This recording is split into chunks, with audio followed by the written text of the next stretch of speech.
Life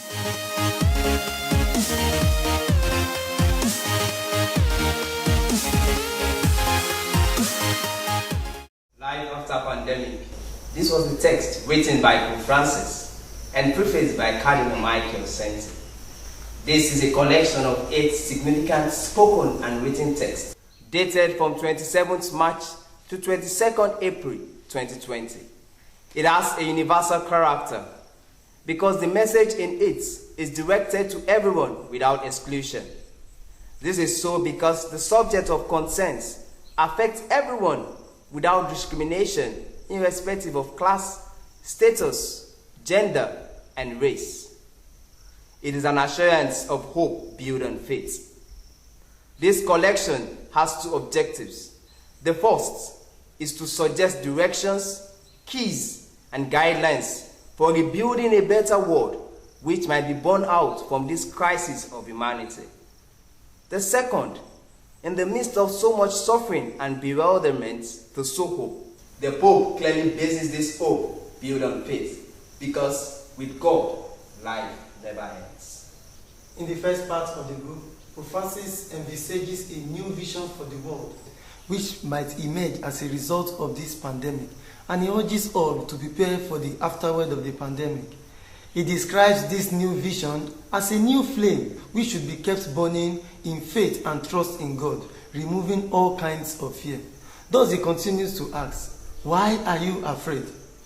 With the experience of the disciples of Christ on the sea, in Mark chapter 4, verse 35 to 39, Pope Francis reflected on 4 themes, which are the theme of evening or darkness, the theme of storm, the theme of fear, the theme of faith or trust. In his own view, he sees our world today as passing through a period of darkness, an evening period which is menaced by the storm of COVID-19.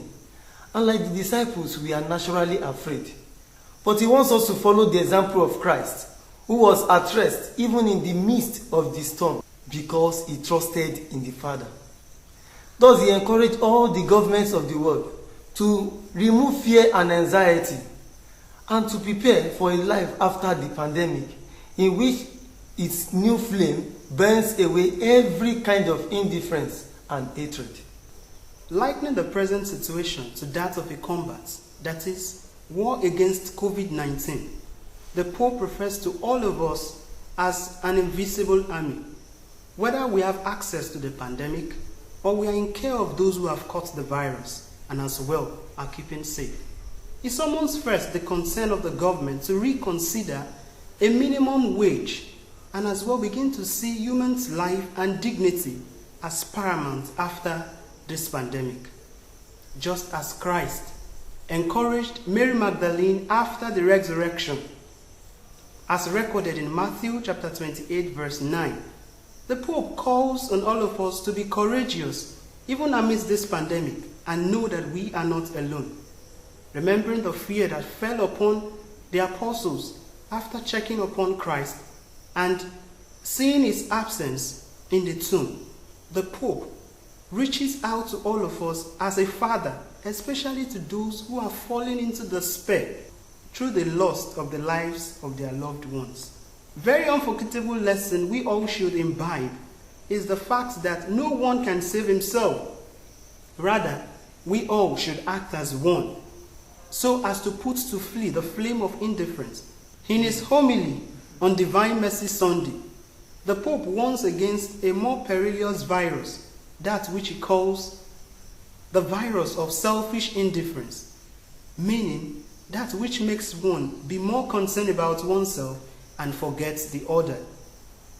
The Pope enjoins all of us to carry each other along as a family, without forgetting the poor and the needy ones in our society. With great sympathy, the Pope shares his pain with all those who have lost their means of livelihood, especially those who indulge in the sales of magazines and newspapers. Finally, he encourages all of us to take care of our environment, just as he discussed in his encyclical Laudato Si.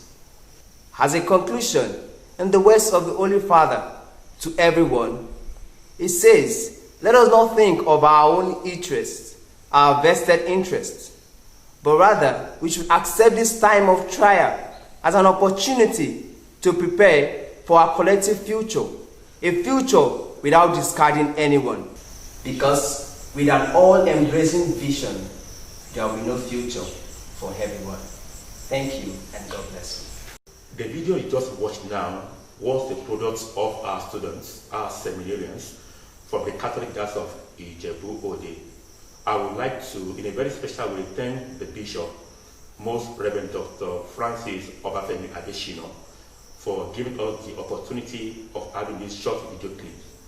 I would like again to appreciate the members of the invocation team and the members of the Communication Commissioner of Ijebu-Ode Catholic Diocese.